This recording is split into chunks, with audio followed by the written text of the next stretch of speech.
What's up, guys? It's your girl, Samar. Welcome back to the Frontline, guys. And today we got our coffee and two blunts for this one, guys, because we got to get into some mature content today. As you can see from the title, it's enough of playing games, guys. We got to get to the root of the matter here. Because I blame our fall not just on the man, but on the woman too. You should have known better. And today, guys, we're not in the van. Samar is on strict driving restrictions. Well, I can drive, but my doctor doesn't want me doing too much of what he calls the BLT, which we ain't doing much of the BLT anyway, right? So I said, well, what the hell is the BLTs? Don't bend, don't lift anything over 5 pounds, and don't twist. Now, anybody who knows me and has met me in person knows how crippling that is to me. Mm-hmm. I'm one of these people that like to move around, right? When I get old, they're going to keep asking, how's she doing it? Because I'm not going to be one of these old people that just sit around. I don't sit around now. I can't. All right? None of us can. Mm-mm. Times is too crazy for that right now, guys. You need to be prepared. Don't ask Samar for what, because I really don't know. I don't know. I don't have any inside scoop on what's coming. But if you don't know that you need to be growing your own food and having access to some sort of food sources, whether you got goats, chickens, whatever you got, then I don't know what to tell you. Right now we're in the government shutdown. And there's a lot more to come. During this government shutdown, NASA is not paying no attention to Three-Eye Atlas. How convenient is that? Listen, guys, y'all know lately I've been liking to open up with a song. This is a good one, guys. All of my Generation X folks gonna remember this one. Oh, you know what? Let's pause this because we forgot to put it on Do Not Disturb. All right, we ready for action now. We got the phone on Do Not Disturb. Y'all know people like to check on me sometimes, so I'll make sure their number don't get shared. But check this out. I'm a Generation X girl, right? Generation X was a weird time. That was the 80s, late 70s. We were being introduced to music that would tear down the family. This was the hard rollout of, music that didn't have innuendo. Now, don't get me wrong. Let's Get It On. Or what's the other one? Sexual Healing. Didn't have no innuendo. So, that was a song by Marvin Gaye. There was zero innuendo with that song. So we're not talking about that. But back in the day, there were things that, like, when you got older, you figured out what they were talking about. But that wasn't the era that I grew up in. I grew up in the era where everything was laid out. Okay? I Want to Sex You Up. Ooh. Y'all remember that song. Come on now. Well, here's another one, right? And this was by Salt and Pepper, right? Female group. The girls always got to talk about sex to be relevant. So they did it. Look, yo, I don't think we should talk about this. Come on, why not? People might misunderstand what we're trying to say, No, but that's a part of life. Yeah, sex is how we all got here. And something tells me that sex was different back in the day. Now, I'm starting to decide to cat breed. Shout out to my cat lovers, Mimi and Beetlejuice. And I learned that cats don't just copulate to copulate, that there is a mating season in which the cats mate. And I want to say it's from April to October. And I was shocked to find that out because I was thinking, well, I'm going to have to keep Leo and Matilda separated for a while because I don't want her getting pregnant too soon. Well, come to find out, until she goes into heat for the first time, which I can't stop that because that's the first cycle, she won't do that again until about April to October of next year. There's a mating season. Right? They ain't just running around doing it to do it. I think we're the only ones doing that. And I don't think we used to. But because it's a man's world, that's the way it is now. But check it out. Let's talk about sex, baby. Let's talk about you and me. Let's talk about all the good things and the bad things that may be. Let's talk about sex. Y'all remember this song? Look, let's close this out. Let's talk about sex for now. To the people at home or in the crowd, it keeps coming up anyhow. Don't be coy, avoid, or make void the topic. No, not today, guys. We can't because we're going deep on these subjects because that ain't going to stop it. Now, we talk about sex on the radio and TV show. Many will know anything goes. Let's tell it like it is and how it could be, how it was, and of course, how it should be. Those who think it's dirty have a choice. Pick up the needle, press pause, or turn the radio off. Will that stop us, Pep? I doubt it. All right, then come on, Spin. Let's talk about sex. Yeah, look, hot to trot, make any man eyes pop. She used what she got to get whatever she don't got. This is where I blame you, lady. This is where I blame you. You started using this to get what you want.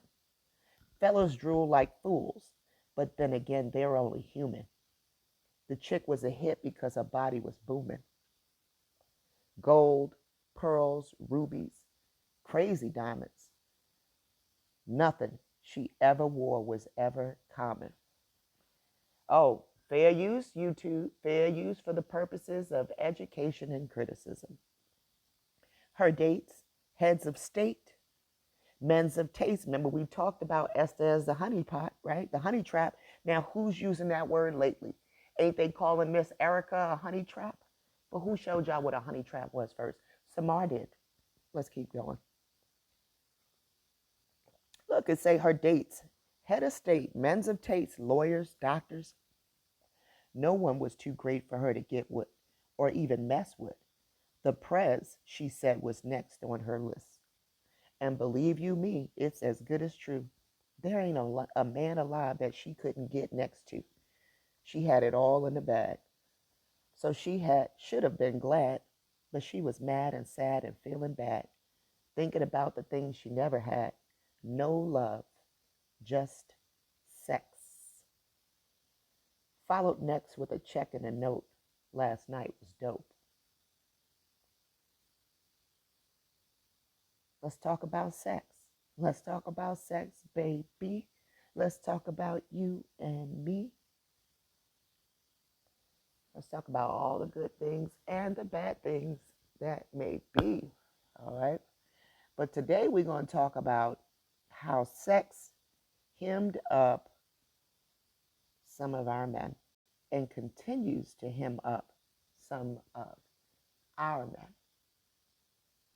Whose men am I talking about? Well, I'm talking about the Hebrew men right here. We're going to talk about these Hebrew men right here.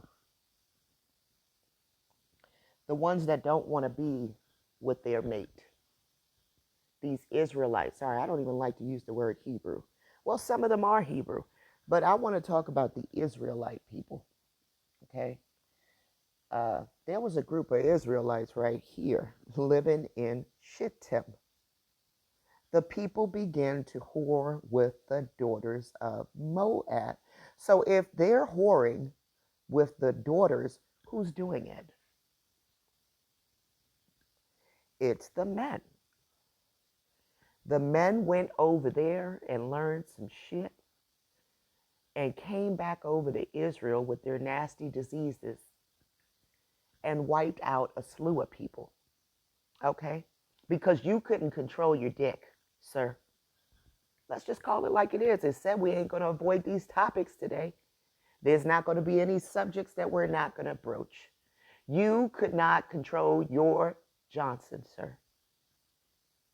And because you couldn't control your Johnson, you got Israel in a bunch of shit. Literally.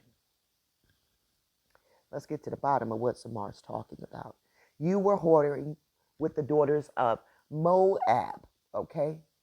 You thought the daughters of Moab were cute. Do you know where Moab come from? Moab is a father-daughter union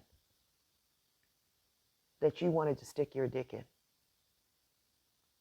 Now, you deal with that thought.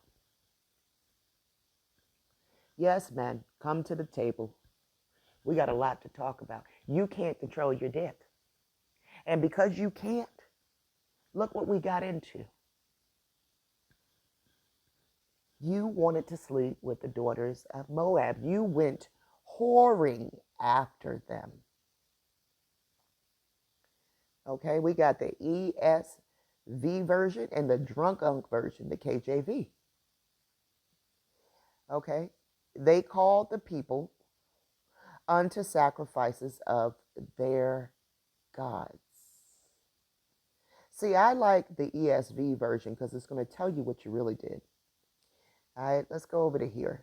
Number 2, these invited the people to the sacrifices of their gods. Their gods. I showed you where Abraham is worshiping gods, other gods, Allah in this book, right? And I've showed you, and I told you, I don't know who the hell Moses was worshiping. There was a pantheon of gods they could have been worshiping, okay? And because we read it in the book, we thought they were worshiping the God of Israel, right? No, watch this. And the people ate and bowed down to their gods, these daughters of Moab, the daughters of Moab's God. Okay? Pay attention to that. So Israel yoked himself. Okay? You've been yoked to these women for a long time. That's why your ass keep going back over there. You realize you were able to domesticate these women, that these women honor their men as gods in their home. These men are king in their home. So of course you would want that woman, right? What did Ginger J say, huh? You don't know how to be brought into check. You don't know your place. That's what he told the girl. Where's your hair? That's what he told her. You don't know your place, Israelite woman. God damn it, you're right. Some of us don't. Some of us cater to this bullshit to keep you. You know who know they place? Samar know they place. I'm not doing none of this shit to keep no man. I wish I would. I done found my mama, who is my head. And that's all I'm subjected to. Why would I give that over to an ox that eats grass? Huh? Never happening here. Let's keep moving. But you, sir, yoked yourself to Baal of Peor, the Lord of the opening, right? And, sorry, what the hell did I press? Y'all know I be pressing stuff. And the anger of the Lord was kindled against Israel. And the Lord said to Moses, take all of the chiefs of the people and hang them in the sun before the Lord. Didn't I tell y'all this was a strange way to be asked to be killed, right? What did you bring back to Israel, sir? Because this is a strange way for the Creator to ask for these chiefs to be killed, hung towards the sun. We already did an episode on this, on how Joshua's fighting some stuff that just don't seem normal. But we're not here for that today. That's for you to go back and watch that episode. All right, so, and Moses says to the judges of Israel, each of you kill those of his men who have yoked themselves to the Baal of Peor. And behold, one of the people of Israel came and brought a Midianite woman to his family in the sight of Moses and in the sight of the whole congregation of the people of Israel. So he thought he was going to have a concubine, right? Because he did this in the sight of his family, in the sight of Moses, in the sight of the whole congregation, while they were weeping in the entrance of the tent of meeting. When Phinehas, the son of Eleazar, the son of Aaron the priest, saw it, he rose and left the congregation and took a spear in his hand. Right over here, they're going to call it a javelin, and went after the man of Israel into the chamber and pierced both of them, the man of Israel and the woman, through her belly. Right? I told you some translations will say belly, some will say the genitals, right? The two we have today are going to say the belly. All right, so you can dig and do whatever you want. I tend to think it was probably through the genitals, because there was a plague that was brought amongst the community. All right. So it says he went after both of them, the man of Israel, and stuck them through their belly. Thus the plague, right, on the people of Israel was stopped. Okay, so there was a plague that killed 24,000. Right, this was some STD running through the camp. Did I not tell you this? All right. Yeah, I showed and proved that Judah had a fiery serpent and where this fiery serpent came from. Right? Didn't the Creator say that the Creator was going to send cockatrices and things amongst you that will not be charmed? And to be charmed is to be healed, right? Because I'm going to introduce y'all to Nama, the charmer, later on. She was the healer.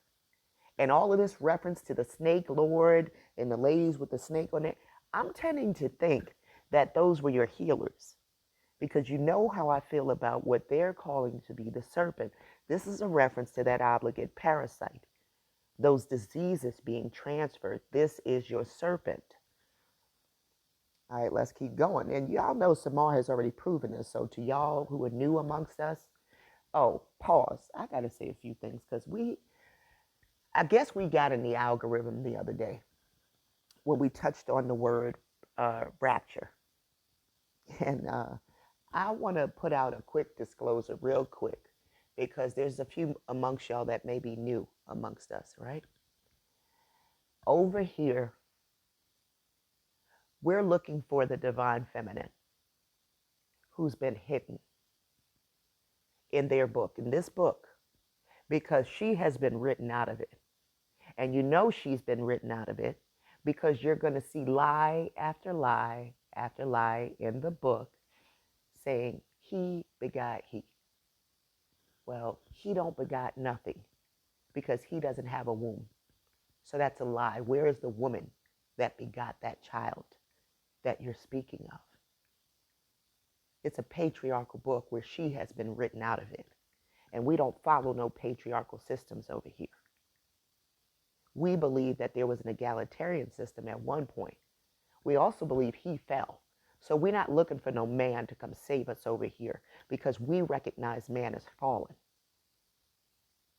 So therefore, we're not looking for nobody named Jesus over here. So if that's who you're looking for, then you've landed on the wrong page. Sorry that you're here. You need to go find your people over there. Don't leave me no crazy comments. I don't have time for it. Move on. You can unsubscribe just as quickly as you subscribed. Thank you and have a great day. If that's not what you're here for, then welcome aboard. All right? Every week, we get into this book. We get into etymology. We get into history. We get into a lot, as you will see today. All right? Stick around. Thanks for being here. Much love to you from the front line. All right, now let's move on. I just had to say that quick disclaimer. I already had one drop out the race because I saw people digging through my archives, so I guess they got acquainted with our belief systems over here on the front line. Shout out to you for doing that. All right, and shout out to Mama Lee. I know you listening. Shout out to Yolanda. She told me today that y'all was digging in the archives. So much love to you. Shout out to the fellas too. Shout out to Israel. I want to shout out Michael Brown. Much love to you guys from the front line, y'all. Thanks for being here. All right, so the zeal of Phinehas. And the Lord said to Moses, Phinehas, the son of Eleazar, the son of Aaron the priest, has turned back my wrath from the people of Israel, and that he was jealous with my jealousy amongst them, so that I did not consume the people of Israel in my jealousy. Therefore, behold, I give to him my covenant of peace. All right, so supposedly, um, Phinehas is going to be blessed because of this, right? And it shall be to him and to his descendants after him. We're right here. The covenant of a perpetual priesthood, because he was jealous for his God and made atonement for the people of Israel. The name of this, what we came here for, the slain man of Israel, who was killed with the Midianite woman, was Zimri, the son of Salu, chief of a father's house belonging to the Simeonites. See, this is where they went wrong. Because we proved over here that Sarah's the chief. So if this was being done right, like it was being done in the North Americas, how we had Chief Califia, right?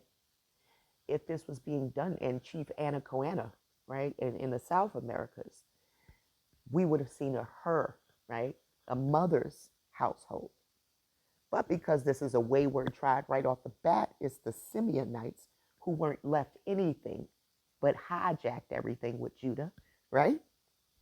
You see who it is. It's a wayward cousin tribe. This is why you're going to have a father's house.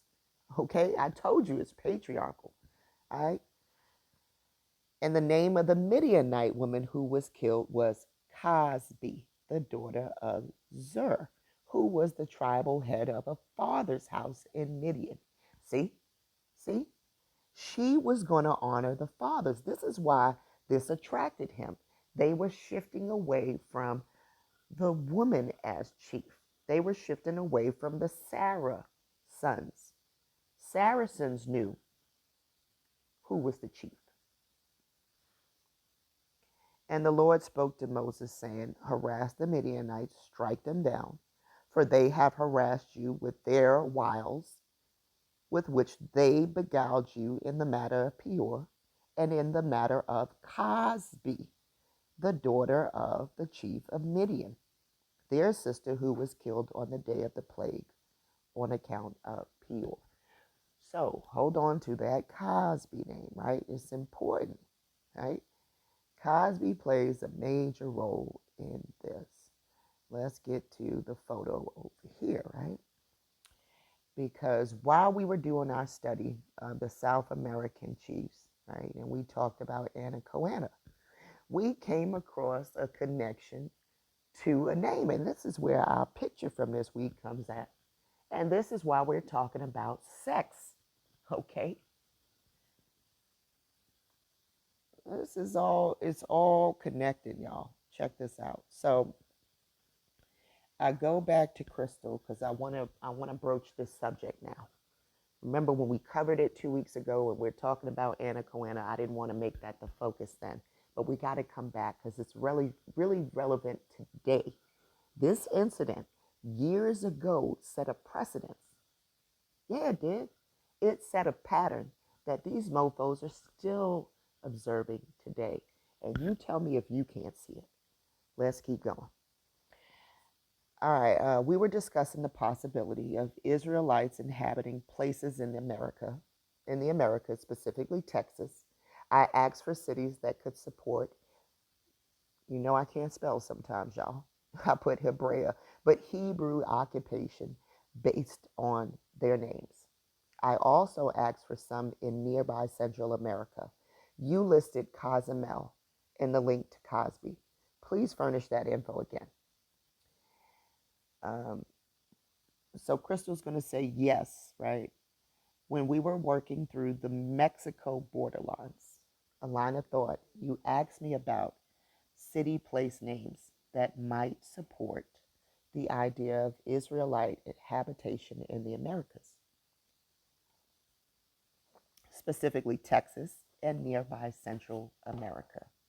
Right, guys? And we did. You wanted names that echo Hebrew, biblical, or Israelite connection, right? So here's the information she gave. So for the Texas borderline, we had Hebronville, Zion Hill, Jordan Creek. For Central America, names mentioned as intriguing. Cozumel. I point out the similarity in the sound to Cozbi, right? Numbers 25, that's the passage we just read about the Midianite woman, right?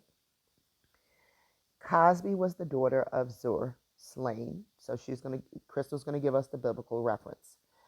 Slain alongside Zimri when Phineas stopped the plague. In American context, Cozumel in Mayan means island of swallows, but phonetically it recalls Cozbi. This suggestive echo was what you seized on for symbolic linkage, especially since Cozumel was historically a woman's pilgrimage island dedicated to the goddess Ix Chel. Remember what Numbers 25 said they were doing. What did Numbers 25 say?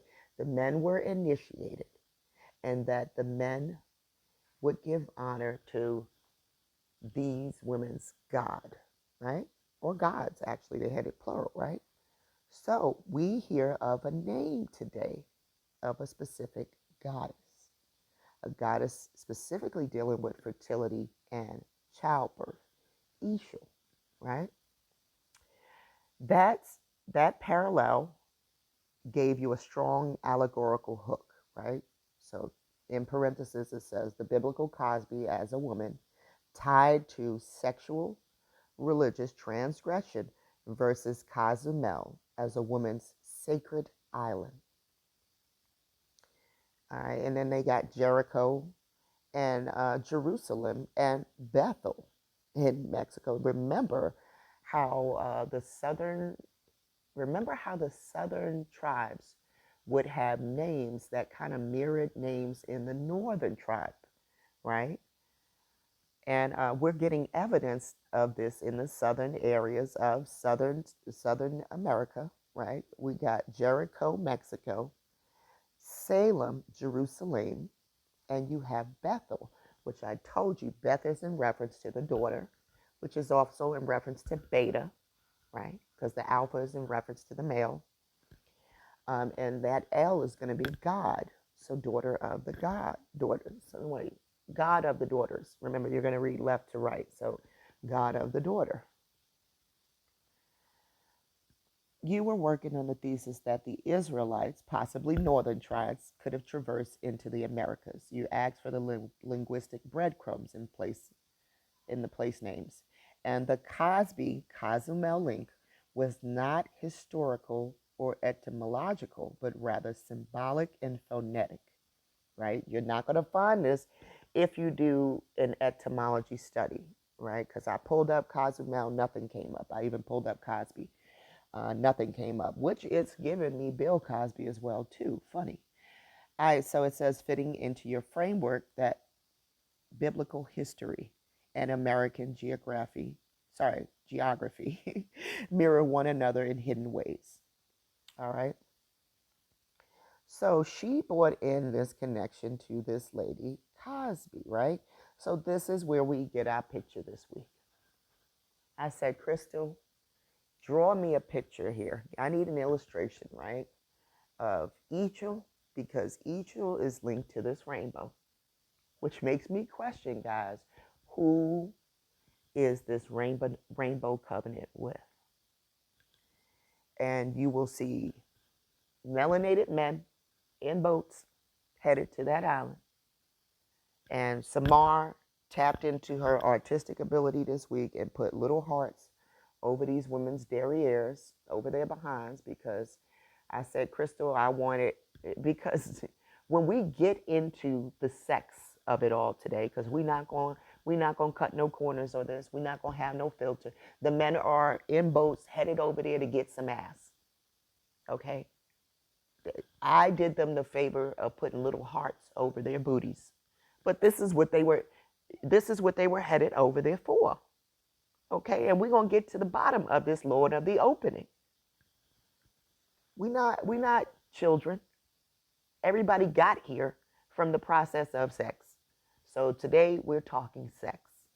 And we're going to talk about what these men in boats are headed over there for. All right? And this is just symbolic. I don't believe they were headed over in the boats in the moment of these women's ceremony. Okay? This is just the symbology of it all. This is the island that they're on. Let's get to the bottom of it. Let's get back to the folder. All right, let's talk about Cozumel.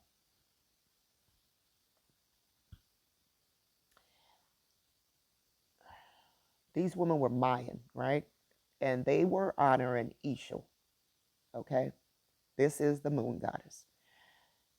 For my next goddess witchcraft, I traveled to Central America and did a little research on Ix Chel, an ancient, and I might not be saying the name right, an ancient fertility goddess for this series. I consider a goddess use of spells, herbs, and their ability to heal as a rule of thumb to these deities to what we consider witchcraft today. What did I tell you the snake ladies were doing? They were healing, right? Or they would have been called a witch, right? You saw what Jerusalem was, the Salem witch hunts, right? And this is probably what they were executing up there. And we're going to get to the bottom of that too, because remember, we see a lot of the temples, a lot of the high places, a lot of the pyramids where they were executing people in the Mayan culture, right? And we're going to get to the bottom of exactly who they were executing. I consider a goddess use of spells, herbs, right? Oh, we said that already, but we're down here. They're going to consider that witchcraft today. What did I tell you? All right. And call me a witch all you want. I got my 2 cats. I'm in the building. Although arguably modern medicine is technically in the same category if you think about it. They want you to believe pharmacopoeia, which is what the men are doing, right? Think of the snake oil salesman that Samar showed y'all a few weeks ago, the medicine man taking over the gourd from Anna Koana.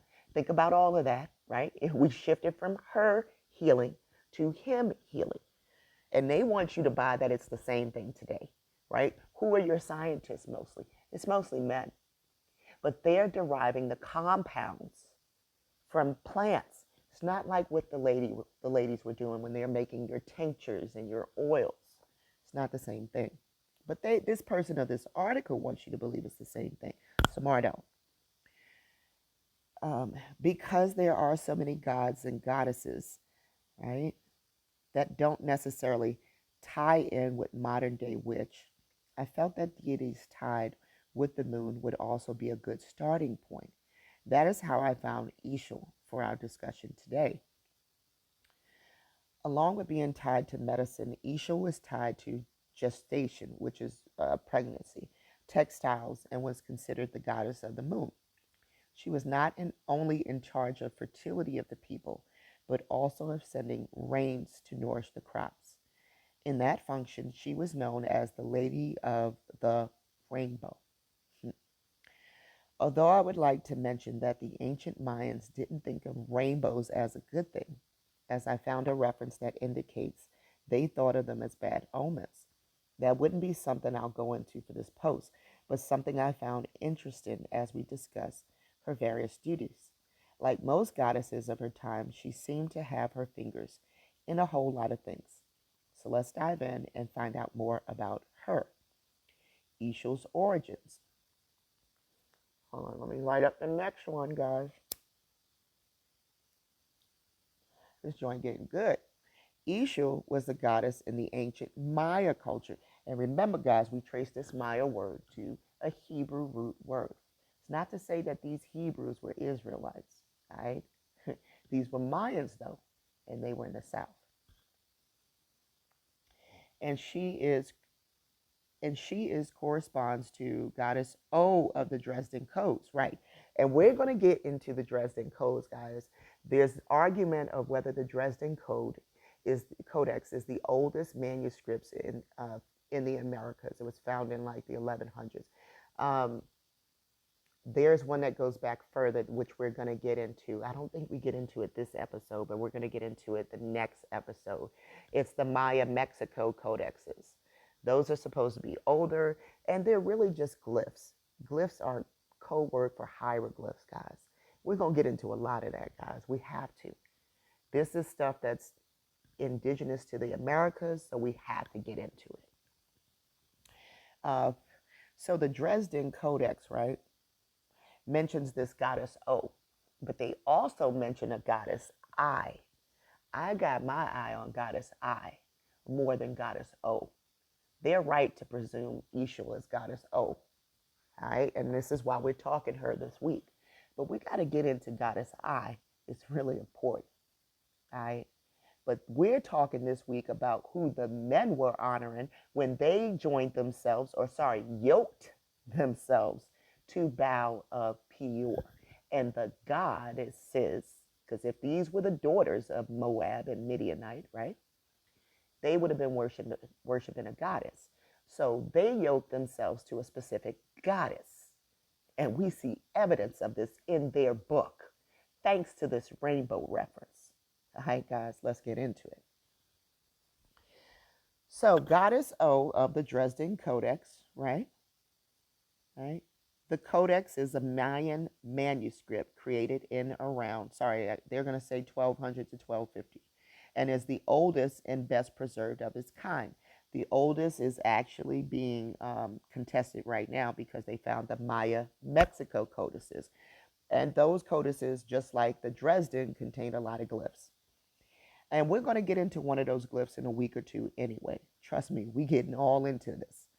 It's currently in the collections at the Saxon State and University Library in Dresden, Germany. Saxon, huh? The Saxons link to Germany, right? Who are the Saxons, guys? Isaac's sons, right? They're fighting against the Saracens. So no wonder they have your book. No wonder. It seems that she has also been tied to goddess I. No, they're going to try to tie it to that, which represents the maiden aspect of her identity. Remember that maiden word. Why then would I look upon a maiden? I made a covenant with my eyes.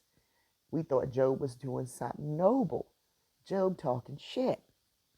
Watch this. These letters of the alphabet were assigned to the gods and goddesses prior to deciphering of the text and were used to categorize the traits of those deities. We, of course, may never know if we are translating things correctly unless we can bring a Mayan back to life. No, we can know. Right? We can know.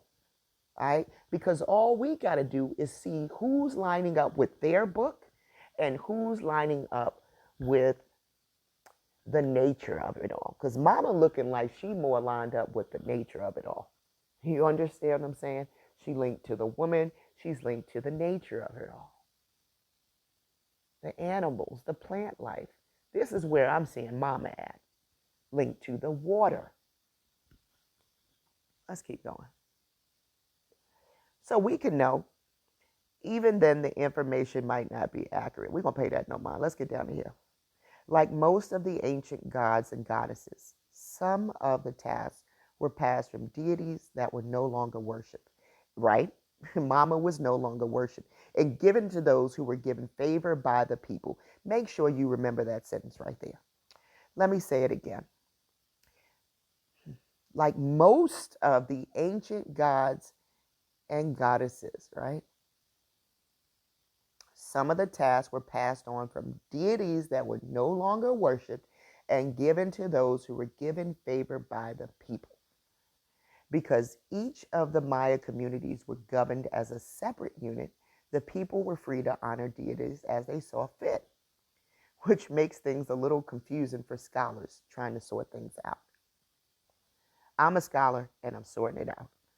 From what I have come across, it seems that Ix Chel was one of those goddesses that incorporated a few minor deities into her fold. What did I tell you? What did I tell you? She was hijacking. Let's keep going. Similar to Hecate, Brigade, or the triple goddesses of Mecca. She's a multi-faced goddess. However, her distinct personalities, maiden, mother, crone, seem to be referenced in the codex as separate deities. For the intent of my post, we will presume that one point or another, all three deities' identities merge into one triple goddess. This is where they try to get, the Christians try to get the Trinity. Okay, this is your original Trinity. Okay, you got the maiden, what they say, the maiden, the mother, the crone. See that? The maiden, the mother, the crone. This is where you get the sausage party, guys. Y'all know what I'm talking about. The Father, the Son, the Holy Spirit. Didn't I tell you there's a problem? Ain't no woman at that table. You cannot recreate. And you see the bunny. You cannot recreate with just men. I told you I'm going to bring it, and look who's got the water. This is important, guys. The snake lord has the water. This is important because the Dresden Codex is going to show you this woman right here linked to the water. Didn't I tell you? She is the keeper of the water. Look at this. And look at the sacred dragon at the bottom, right? This is the sacred water line they're tapping into. I'm going to show you. And look at the nature connected to her. She's holding down the nature. You're going to see squirrel, crab, turtle, water coming straight through Turtle Island, right? Squirrel, look, turtles.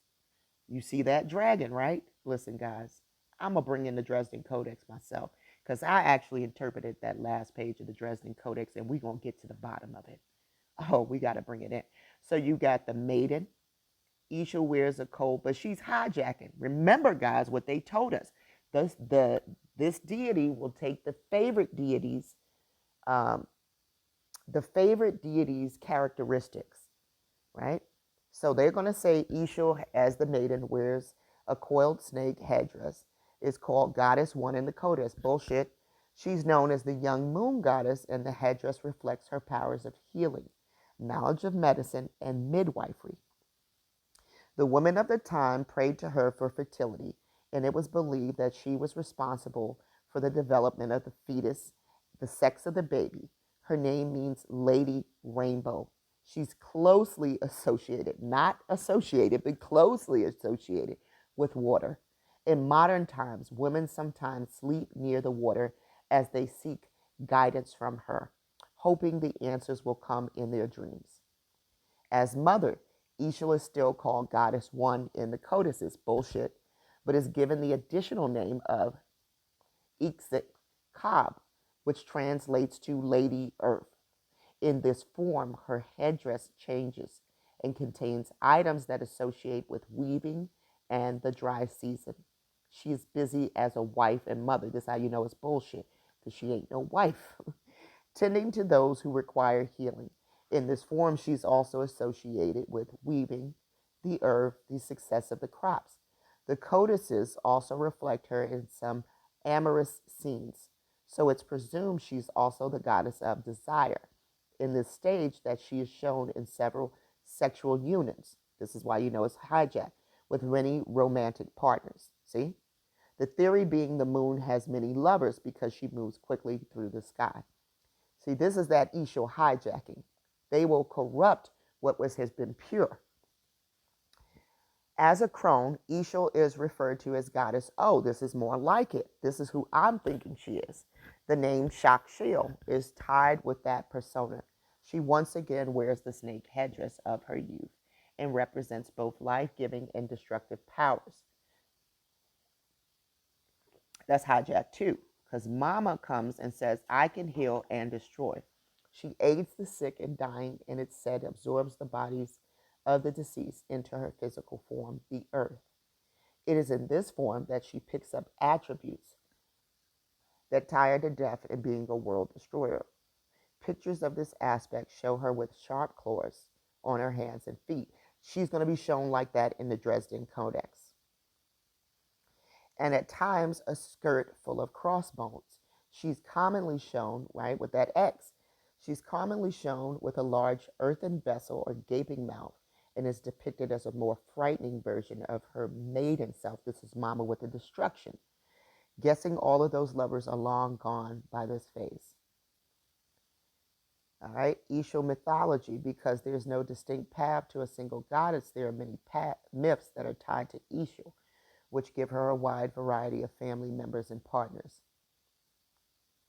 They got her with husbands and stuff, so, come back and do this in your own time. I'm not going to put up with this because Mama ain't hooking up with no four husbands and all of that stuff. This is how you know it's hijacked. But let's get down to the worship. Cozumel is known as Ix Chel's sacred island, and the small island Isla Mujer, island of women, was devoted to her worship. As she represents all stages of life, she was revered as the weaver of life cycle and was thought to protect the fertility of women. She was one of four goddesses worshipped, and the pilgrimages were made to the temples of Ix Chel, Ix Chel Yax, Ix Huni, and Ix Huneta. All right, so these are the four goddesses, right, that they are worshiping on this specific island when they make their pilgrimage. Okay, that's why you saw in Numbers 25, it said gods with an S. Okay, according to historical record, the shrine of Cozumel Island was a square tower, wide at the base and stepped all around. Very similar, I would imagine, to some of the structures that can be found still today. This is sounding like a pyramid, okay? Stepped all around. It sounded like a pyramid, one of their high places. Okay, that's what this square tower is. They told you it's a high place by putting the word tower. Ix Chel was the goddess of feminine gifts throughout all stages of life. As such, is in charge of the arts, beauty, fertility, and weaving. But she also had the wisdom and sage advice as the crown. She hijacked it, and there were feasts in her name, with both physicians and shamans would bring their supplies to be best.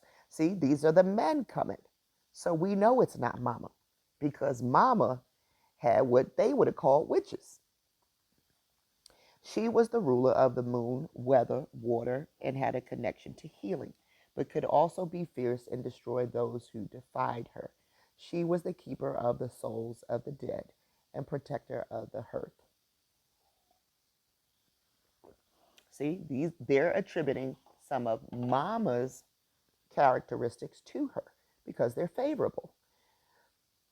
In many of the goddesses we looked at from other cultures, Ix Chel represents the most important aspect of life and giving, one of healing the sick, comforting the dying, and guiding new life into the world. I can see why her allure hasn't faded over time. He got some videos you can check out below. You can always come back and get more info on Ix Chel. Let's go over here. Ix Chel is a Mayan god, huh? One of the things I've noticed in the pagan circles I'm part of is a lack of goddesses imagery from Central America. Most of what I'm accustomed to seeing is European or a precursor to European pagan religion, such as Roman and Egyptian. So I'd like to remedy this situation and introduce you to a few of the goddesses I encountered during my time in Mexico, which is South America. Let's start with my favorite, which is Ix Chel.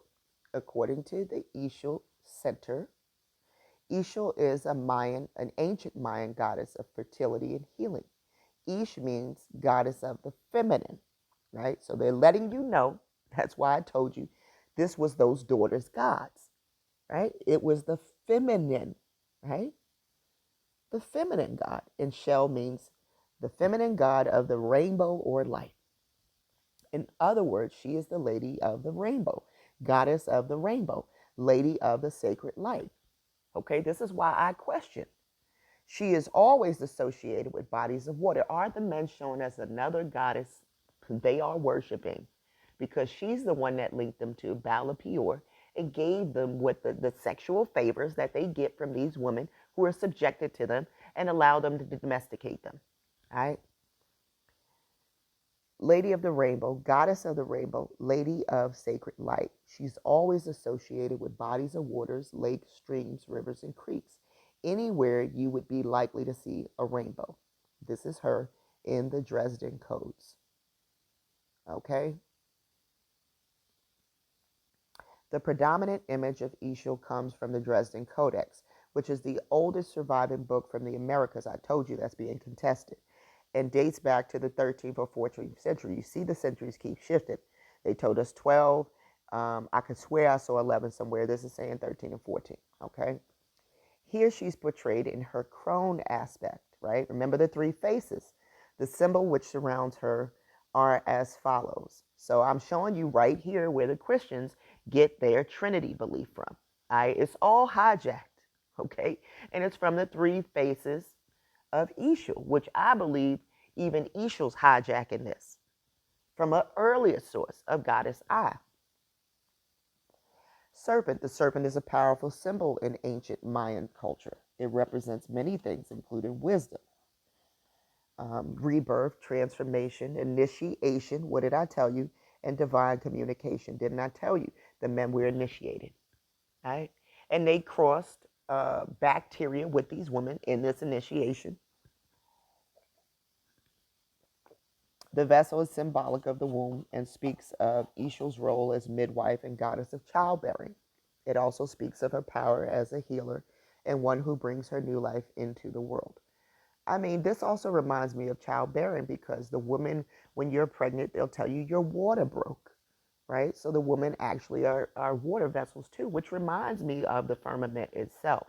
If you think of the womb encasing the baby as a child, it reminds me of imagery of the firmament. All right. Crossbones. These are seen, and it's that X, right? On her back, it is a Mayan symbol or foreboding and warning. Isn't it a warning to this day? It may indicate that over time, Ix Chel morphed, didn't I tell you, into a warrior goddess in addition to her healing birth powers. Needless to say, she's a goddess to be reckoned with. In addition to the Dresden Codex, other symbols which may accompany Ix Chel speak of her maiden and mother aspects. That's why you see the bunny. Christians don't even realize this is what's in their Easter mythology, the bunny. The moon. Scholars disagree regarding whether the symbol is attached to Ix Chel. However, it makes perfect sense to me. They're going to attach it. It's associated with the deity. The moon is a Mayan symbol of regeneration and birth, which ties in with the serpent and water jug found in the Dresden Codex. It also speaks of shadows and mysteries, which are common attributes of the goddess in most ancient cultures. Okay, they want to attribute it, but some scholars disagree, right? They're telling you that they believe it's possibly hijacked. Rabbit. The rabbit is often synonymous with the moon in Mayan symbology. It's also a symbol of fertility in many cultures. It's a symbol of fertility in ours because you're going to see it linked to Easter. According to the gods, not ours, but American, let's just say current United States belief systems. According to gods and symbols of ancient Mexico and the Maya by Mary Miller and Carl Taub. At the time of the Spanish conquest, Ix Chel was a prominent Maya goddess, patroness of childbirth, pregnancy, and fertility. It seemed like Ix Chel was a prominent Hebrew god because you're going to see some of this stuff transition over to their book, guys, all in there, all right? Women from all over Yucatan made long pilgrimages, right, to seek her attention at shrines on Cozumel. There go Cozumel again, and Isla Mujer. She also appears to be a patroness of weaving and divination and midwifery. To add to the observation that few sources agree on, Ix Chel's true identity, they add she is probably not the beautiful young weaving woman given form in a number of Yavin figures, nor is there reason to think she is the beautiful young moon goddess of classic Maya art, with whom her name has been widely identified. That young woman, sometimes depicted within the crescent of the moon, does not bear the name Ix Chel or Shakel. So Ix Chel, see, there's somebody else they're referencing, right? So there's a conflict between these goddesses. So Ix Chel came to, but we know who the ladies on Cozumel are worshiping, right? They're worshiping Ix Chel. So Ix Chel came to represent many things to the Mayan people throughout the ages, including other aspects I've not mentioned in this post, such as earth goddess and patroness of weaving. Her image may be a powerful one for us to utilize as we contemplate and work with it, with the divine energy of the goddess. Okay, this is what this person believes. Personally, I believe there is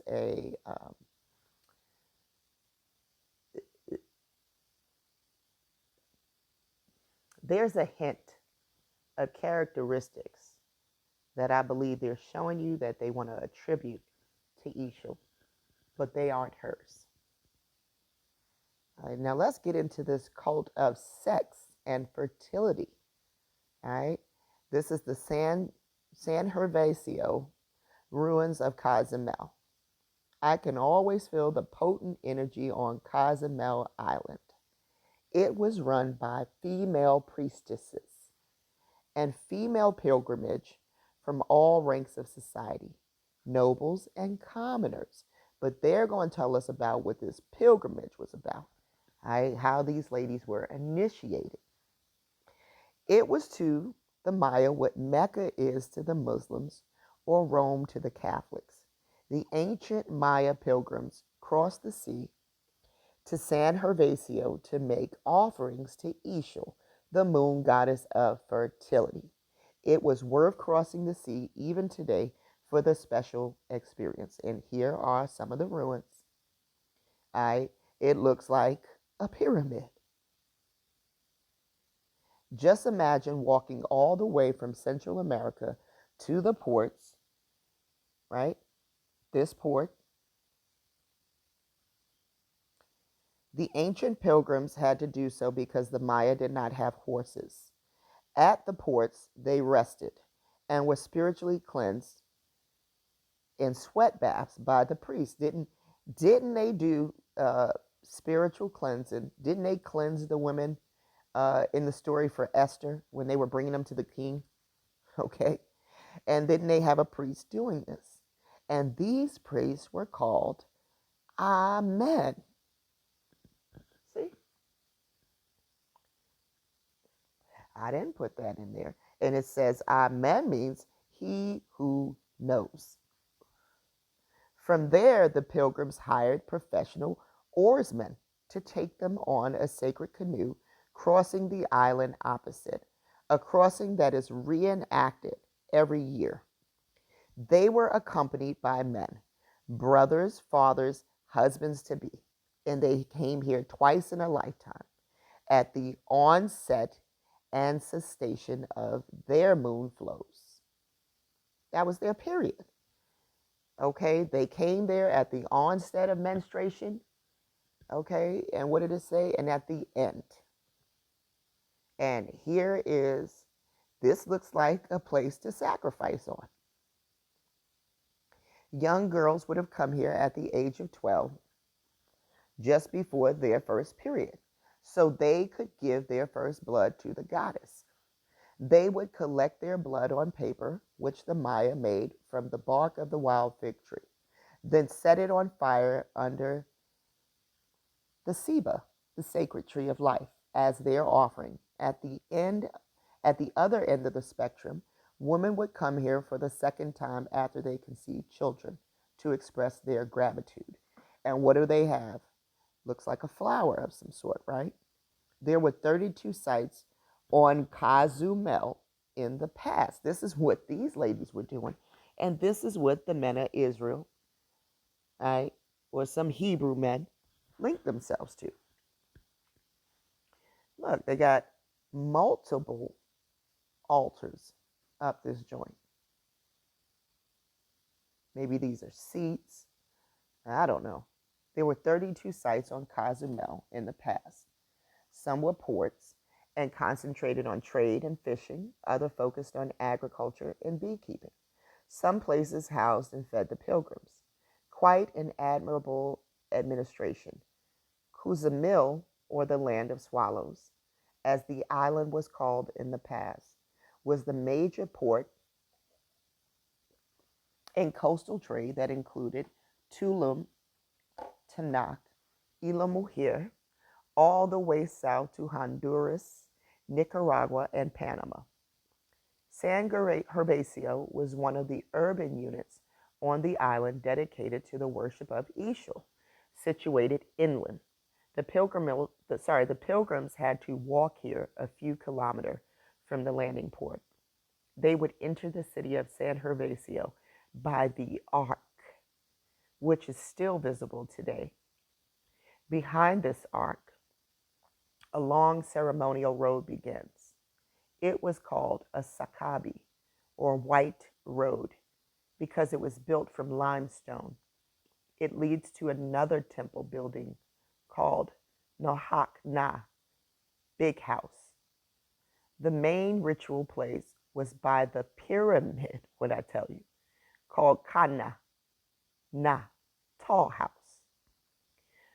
One of the rituals here involved the priestess stepping inside a large ceramic sculpture called the Oracle of Ix Chel and speaking to the pilgrims on her behalf.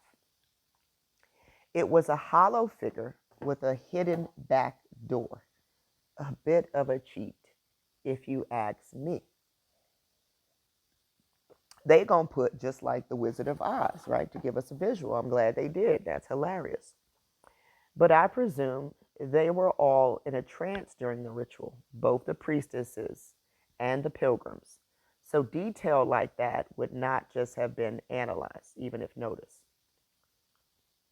Okay, so here's the ark, right? They said it was still visible today, and it's shaped like a pyramid. The priestesses also healed infertility, many with herbs, and taught sexual techniques. Okay? This is what these girls came there for. And they were in a trance. So did they have them on some sort of drugs? I mean, that's what that's implying to me.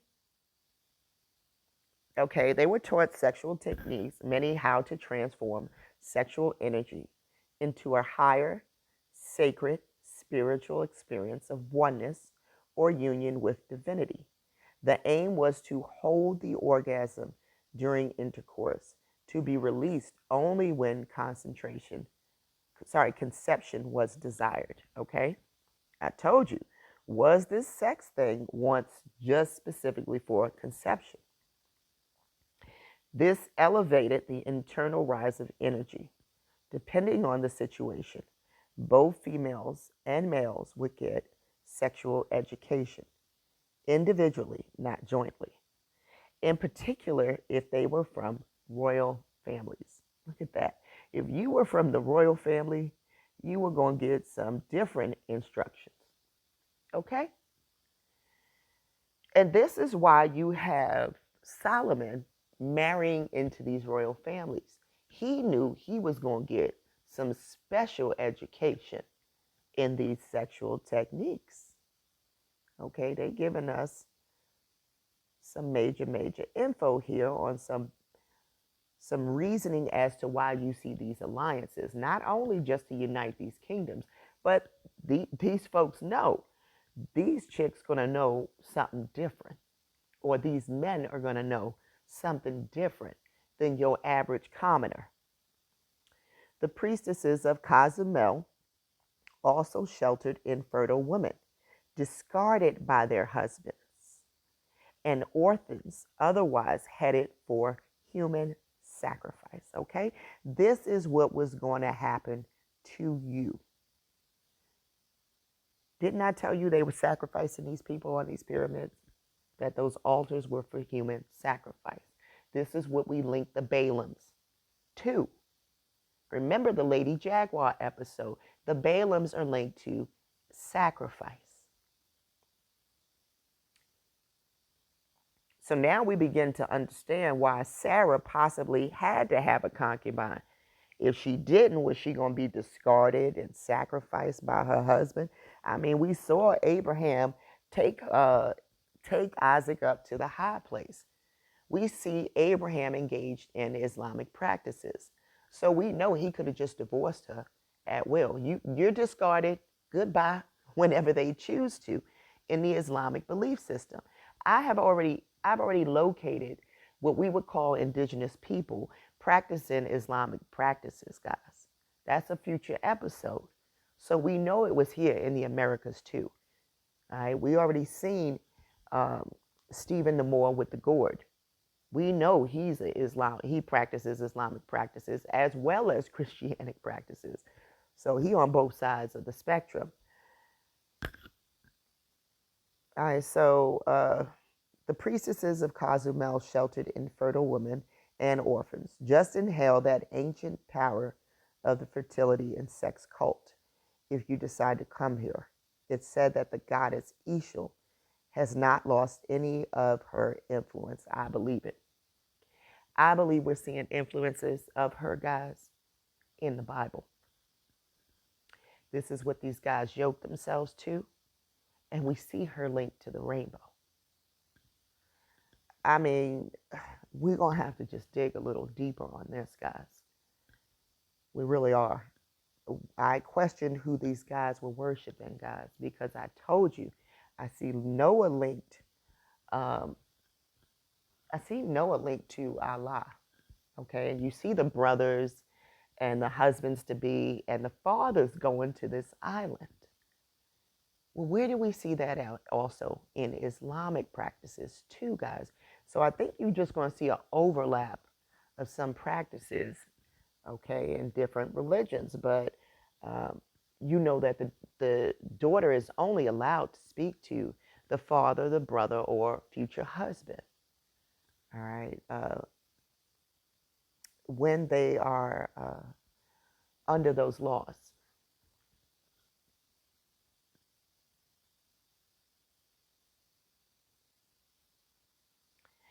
Okay.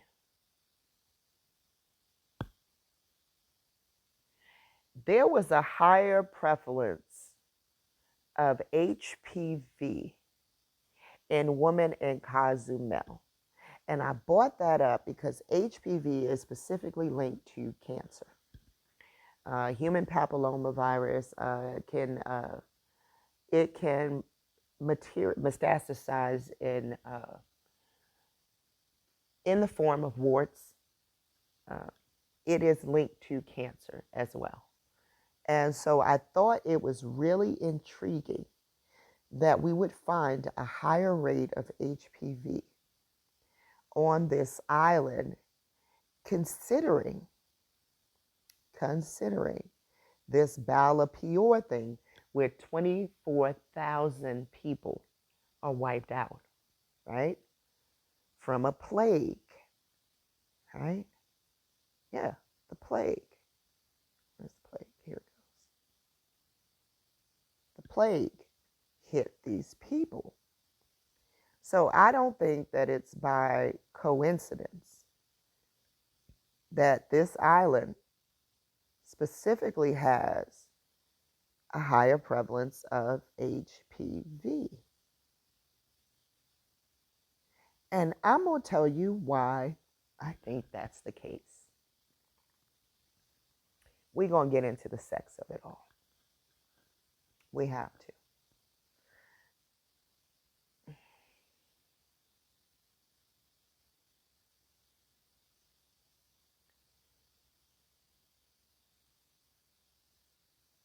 Studies analyze data from the surveys, right? Because I wanted to get into heterosexual behavior concerning anal sex. Reason why we're dealing with anal sex, right, is because not only were there higher rates of cancer, there were higher rates of just STDs in general, right? And I wanted to look at some of the behaviors and see, well, who's doing what, right? And this is the rates of men versus women. Now, I want you to pay specific attention in this photo. I can't highlight it, right? But so pay attention to the races, right? We got white, Hispanic, and black. Now, I told y'all we were going to be grown up in this episode, right? And it's going to be a little bit long because it has to be. We talking sex today. But not only are we talking sex, I believe we're getting to the root of why me, right? I'm going to bring me into this, Samar. I'm a black, so-called black woman in America today, right? According to Malcolm X, one of the most underprotected, hated women, right? And that's why you're going to come across the word misogynoir, right? Not only do they hate the woman, but they hate me the most. And I told you it was because we could not be domesticated. And these numbers are going to speak to the true fact of what it really is, right? Pay attention to who engages in this practice the least amongst all these numbers, okay? Shout out to you, so-called black woman, the woman that couldn't be domesticated. You know why you couldn't be domesticated? You know why they ran their ass over in these boats, over to these Barbies, these foreign women, to run over to get this ass? Because you could not be domesticated, because you engage in this practice the least. 25.1% of black women are engaged in anal sex, right? Anal sex. You are engaged in this practice the least amongst all these folks right here. Let's get to the fact of it, right? White women, right? This is why the black men like these women, right? That's why your ass is over there, is engaged in this practice at a rate of 38.2%. All right. These women are engaged in this practice more than any woman over here. Okay. This is why Ginger J. Okay. This is why, who else could we bring to the table? Many of you that have ran who is that quarterback for the Redskins? I can't stand his ass. Because he be having this mofo in the background talking shit about that basketball player I like, Angel Reese Jr. Couldn't throw a fucking ball to save his life. I probably could throw the football better than his ass. Robert Griffin III. This mofo be in the background talking shit. But this is why you over there with her talking the shit you talking. Okay? Because this woman is engaged in this shit more than anybody. And now look who runs next. Who comes next in line? The Hispanic woman, 29.1%. And who is last in line engaged in this shit? The least amongst anybody is the black woman at a rate of 25.1%. This, we know this ain't for us. Okay? Now look at who's engaged in this. The least amongst men would be black men as well, but you are engaged in this more than we are. And so you run your ass over here with these women to get your needs met. And there was a saying that if you don't do it, another woman will, right? So you run your behind over there to go get your ass, right? This culo. Where did we see this word linked to, guys? Well, let's get into it. Bacillus, a rod-shaped bacterium, right? From the Latin word bacillus, the wand, literally little staff, diminutive, baculum, a stick, a staff, a walking stick. When we get into that glyph, guys, you're going to see a stick, a staff, a scepter, a walking stick. Think of Judah. This to me is layered allegory, guys. From the source bacterium. See, bacteria, instrumentive in the suffix kulo, right? Didn't I just show y'all that word kulo, which means ass? So we know which opening they've been talking about that these men were yoked to, were initiated to. You were engaged in anal sex with these women. Let's keep going. Right, because it's going to link it to kulo. It was introduced as a term in bacteriology in 1853 by the German botanist Ferdinand Kahn. Bacteria, a unicellular organism. This is that serpent that you got and you brought back to Israel, man, when you engaged in anal sex with these women. Unicellular microorganisms which lack an organized nucleus and sometimes cause disease. You brought that plague back, all right? You was burning and you brought it back to Israel. 24,000 people were wiped out because you wanted to stick your Johnson up her ass. There you go. And these women would let you do it, so you brought it back. It's a small staff. It's also called the stick, the rod, a cudgel, something you get beat with, because the first ones observed were rod-shaped. Introduced as a scientific word. Remember that word science is Adam backwards in Hebrew. 1838 by German naturalist Christian Godfrey. Okay, a classical plural, sometimes also erroneously used as a singular. The Greek word is from the pi, staff used for a support peg, a rod, a walking stick. The Welsh used back or hook, a cricket staff, okay, a peg, a pin, a bolt.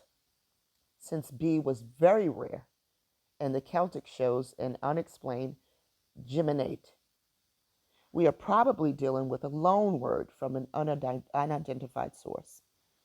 Sorry. Cule, a word forming element used to make diminutive from French cule or directly from the Latin culus, cula, culum, which appears to be a variant of the diminutive ulus, see Yule, used after E, a consonant stem, or might be a double diminutive involving an ancient diminutive suffix. Okay? But they keep coming back to that word stick. It says a rudder, a helm, management, government, obstaculum, a hindrance, an obstacle. You see where this is going? A divine announcement. These bitches' asses have been an obstacle for you, a hindrance even for you, sir. And you can't get that through your head, so-called black man that likes to put it up somebody's ass. Because according to these statistics, you guys are doing this right along with these men, third in line. We didn't get Asian numbers, but looks like y'all are third in line.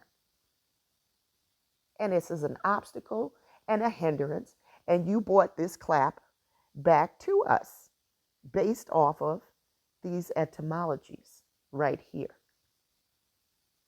You brought this serpent, this plague, this fiery serpent amongst Israel, sir.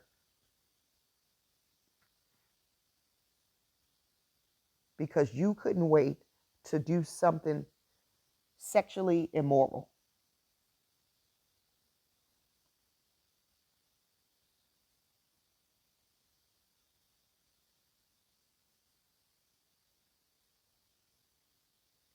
Now, check this out. Notice these women are going during the full moon, right?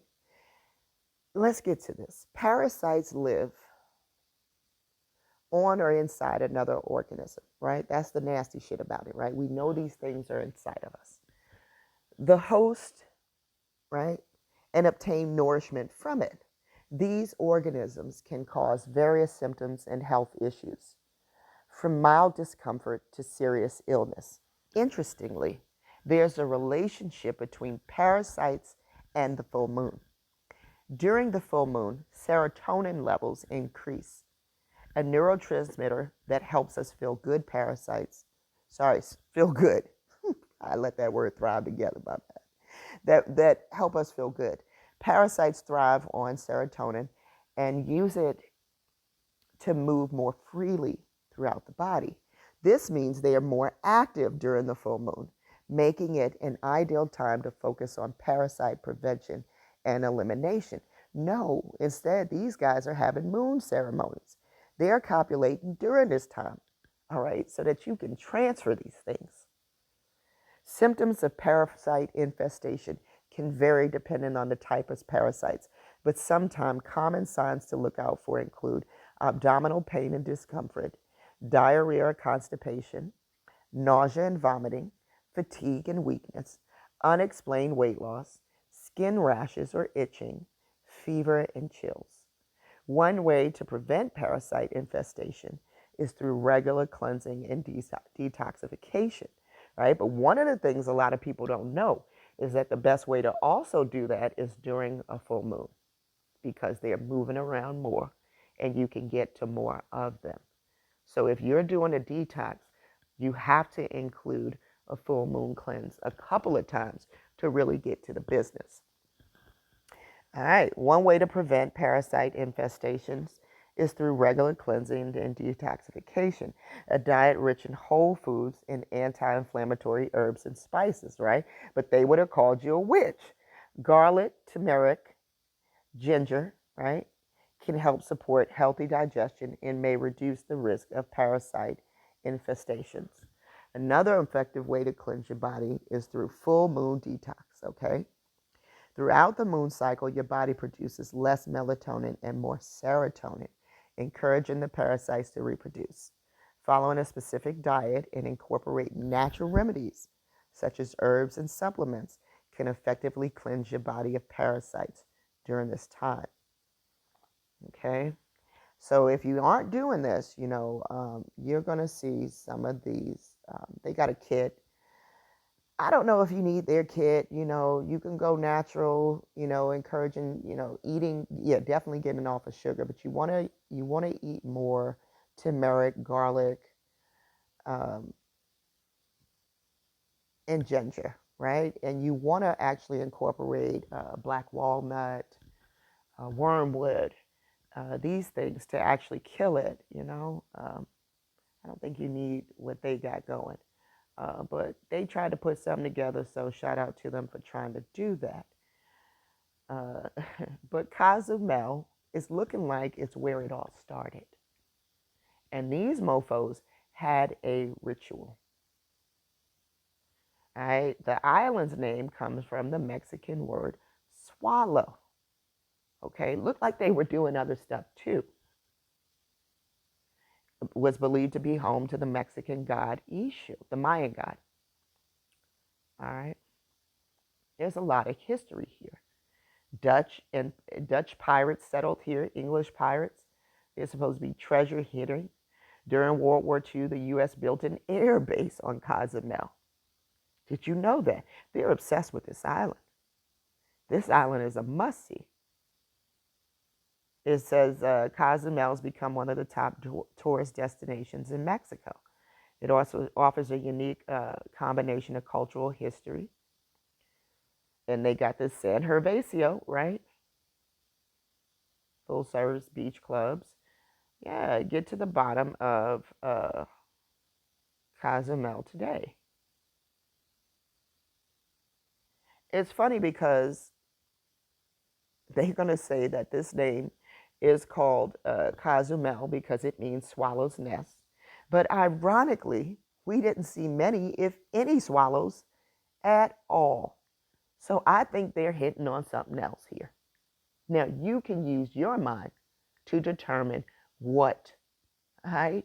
Not only were these girls engaged in anal sex, right?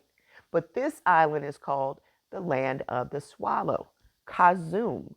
Kazum sounds like consume, right? Consume what?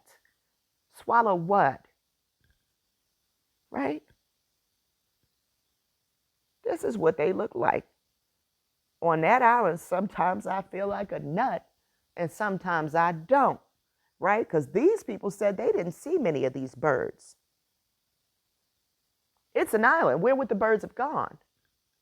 We didn't see we did see a lot of other beautiful birds, but we didn't see many, if any, swallows at all. Okay? This is how we lost our men. This is how we continue to lose our men. It ain't about if we are attractive or not. It's about what we're willing to do or not. All right? And according to the math, we ain't willing to do a lot of what you like, black man. You like this type of stuff, right? According to the math.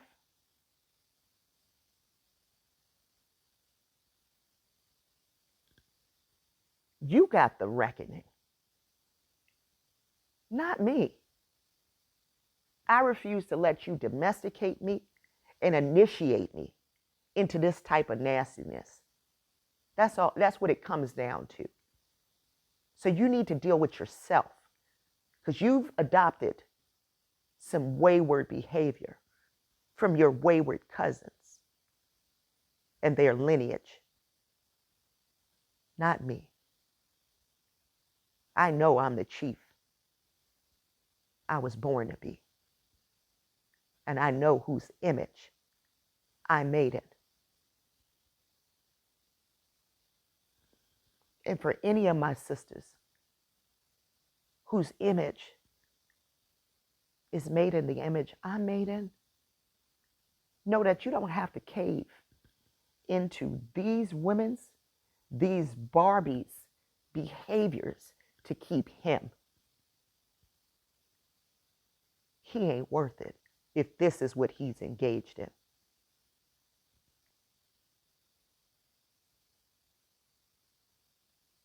You're made in an image that's higher than this. And these numbers, where'd it go? Reflect that. Because you see who's doing it the least. The black women, honey. So I'm glad we talked about sex today.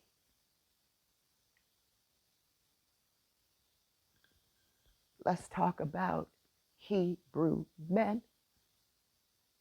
Let's talk about all the wayward things they learned on that island. The island of swallows. The island of Cozumel. Much love to you guys.